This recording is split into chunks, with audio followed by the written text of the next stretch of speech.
looked at, and Jenny read the stat, and I saw that they were 3 for 10 on third down. So I bumped him down to a B. And a B for him, and most quarterbacks would love to have a B. But I think because Mahomes has set the bar so high, Skip, you know, for the month, he had the highest passing month in NFL history. He passed for basically 400 yards a game in the month of November. And I think sometimes, Skip, when a guy doesn't put up those numbers every game, we think he's played bad. But it's not very many guys can throw for over 300 yards, 1 touchdown, not turn the football over, and we say, well, damn, he had a bad game. But, Skip, he was just 2 plays away. You think about it. Tyreek caught 2 touchdowns. I still don't know. Tyreek didn't even realize that he caught the ball. Because had he told Andy, I caught that ball, Andy's going to challenge it, and he's going to get a touchdown. And he caught another touchdown that got negated by a holding call. Well, then that just doesn't count. Which was, no, that's not what you're saying. You told me that when Tom Brady got those pass interferences, that could be an extra 30, 40 yards. Well, so, no, that's what you're saying. That's pass interference. Okay. That's different. A hold, maybe he would have gotten sacked on that play. Skip, that man wasn't going to get sacked. Well, how do you know? Because I don't know. Because the guy wasn't even close to sacking him. You saw it. I don't know. You saw the one they called on Shelby Harris. Okay. Well, it was a hold. Even though, okay, I'm going to take that holding one out. But Tyreek caught it. That's 40-plus yards. So now all of a sudden, he's 365, 370, at 365, 360, 365 with 2 touchdowns, and we're probably looking at his stat line a lot differently. But the throws that he's able to make, Skip, the way he's able to get out of harm's way, and, you know, we got a few of those throws. There's not a whole lot of guys in the history of the game that's been able to contort his body, change his arm angles, moving left to right, and throw the ball as well as this kid can, Skip. You know that. You've covered the game. You've covered the game for 40 years. Look at this throw right here, Skip. You're not supposed to be able to do this. How is he able to? Look at this one, Skip. Now, this is third down. We don't want to stop the clock. Hit Travis Kelce with the side, and look at this right. Skip, look at this. He's special. But I'm going to give him a B because, and also I'm giving him a B, Skip, because of the red zone. The Broncos are a very good red zone defensive team. I think they're top 5 in red zone defense. And Vic Fangio did a great job of calling, scheming Patrick Mahomes. And what people don't understand, Skip, it's a lot harder when you're an explosive offense to score in the red zone because you run out of room. Tyreek, what are you going to do, catch a ball in the 14th row? Yeah. So the field gets condensed, and so you have to be precise. The Broncos did a great job. Fangio and they do a great job of this. They lead the league in this, Skip, of batting down passes. They're like, we're not going to get there. Get your hands up. And they knocked down 3 passes that looked like were going to be completions and probably touchdowns. But I gave him a B. And for a guy that has 3,800 yards, 31 touchdowns, 2 interceptions, and he only can get a B from me. Interesting. So, because I'm in a good mood today, and I think Patrick Mahomes is really a good kid, I'm going to give him a C+ Man, today. you know what? I can't with you.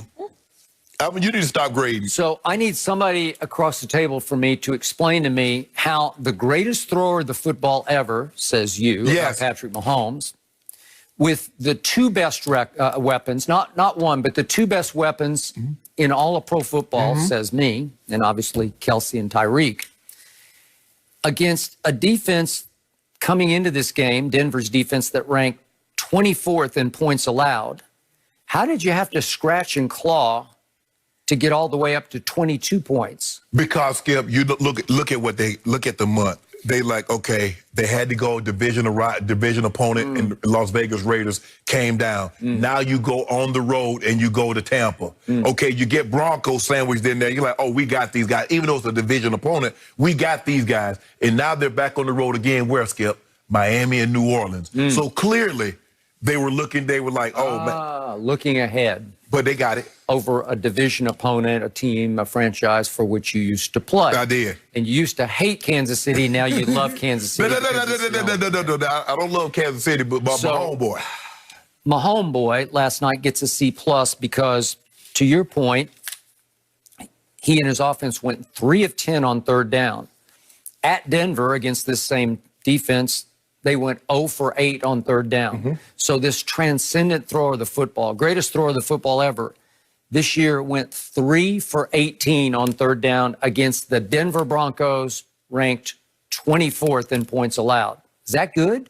No, it's not. That's kind of scary bad to me, right? But did you win the game? Huh. Now, hold on. Skip Bayless, this is why your teacher certification will get revoked by the end of the show. Because last week, you gave Tom Brady a B+ with a loss and 2 INTs. That's what you did. You gave him a B+. My homeboy won. He didn't turn the ball over, 300 and a touchdown, and you give him a C+. That's why your teacher certification will be. Tom Brady had the ball for only 23 minutes to Patrick Mahomes 37 minutes last week, and Brady in just 23 minutes threw for 369. It's outrageous. It's off the charts. But he turned the ball over and he lost. So a loss automatically bumps you down. We're talking about your guy. He's great. Let's continue to look at your guy. Okay. Last night, I don't know how, but Patrick Mahomes, maybe thanks to Andy Reid, went 0 for 4 in the red zone. Couldn't score a single touchdown in the red zone. No. And the Tyreek pass was from 40 yards, so it wasn't even a red zone pass that he caught without knowing he caught it. I've never heard of that before. I've never heard a receiver didn't even know he caught the ball. That's a first. That's in all my years. I've never heard of it. They always, at least they think they caught it, or they know they caught it. How many times, Skip, have we seen them lie to the coach challenge it, and come to find out you dropped the ball? Okay. So at Tampa, Mahomes' offense was 0 for 3 in the red zone. So that means in the last 2 games in the red zone, the greatest thrower of the football ever is 0 for 7 scoring touchdowns in the red zone. Is that good? No, that's not good. But Skip, you know what? Also, here's also a thing. Is that sometimes when you get these historically great quarterbacks, you forget that you can run the football. You know, they had 22 attempts for 134 yards, 6.1 a carry. The same thing that almost bit Green Bay in the butt. Skip, you remember Green Bay, they just cruise along and Aaron just throwing. Now, all of a sudden, they get a touchdown. Jalen Hurts throws the touchdown. Yep. Rodgers come back on the field, 3 passes, they go 3 and out. They get the punt return for a touchdown. Now we got a ball game. What they do? Hand it off to Aaron Jones, and he go hit his head on the goalpost. So continuing on my point, would you believe that Patrick Mahomes' offense this year, for the whole year, in the red zone, is 57%? It's not very good because that ranks 24th in the NFL. Yes.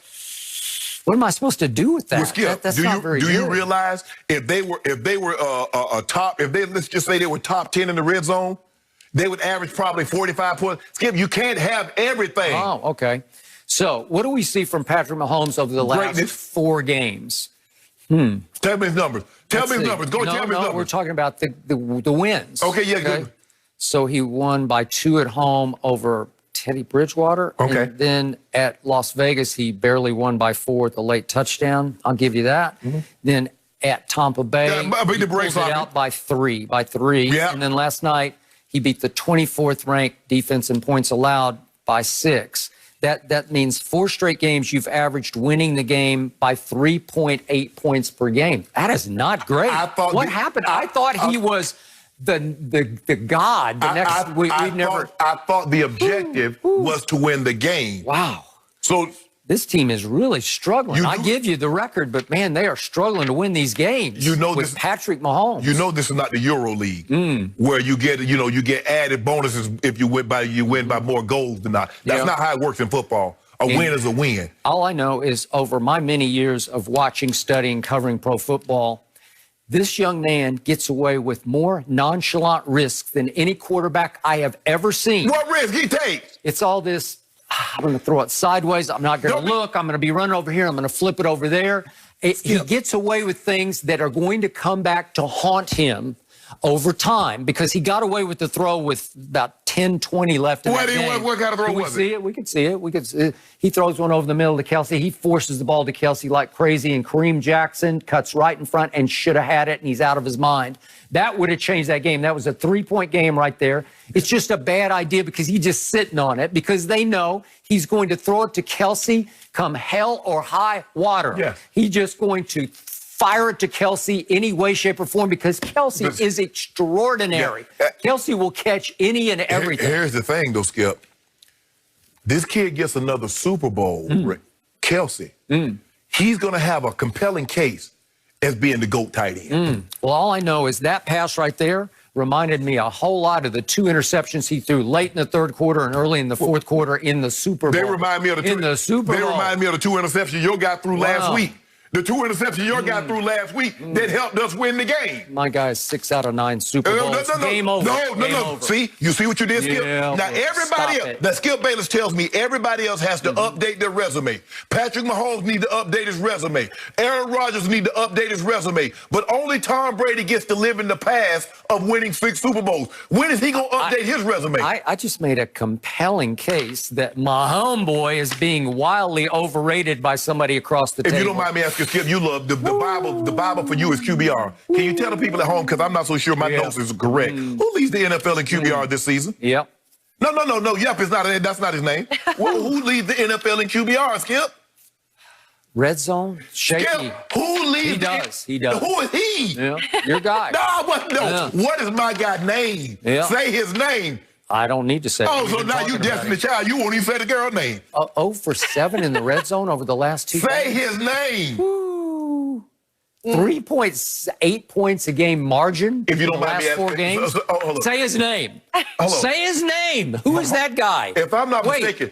The guy who's 3 for 18 on 3rd down against the Broncos? The last 4 I'll say his name is Patrick Mahomes. Thank you. You say the last 4 games, he's what? His margin of victory is what? 3.8 points a game. No. Okay, take the 3.8 in last 4 games. Now, what you say in the middle? Margin of victory. That's what we care about. We don't care about anything else. Yep. Victory. All That's how we do it. We said his name. We're moving on. Are the New York Giants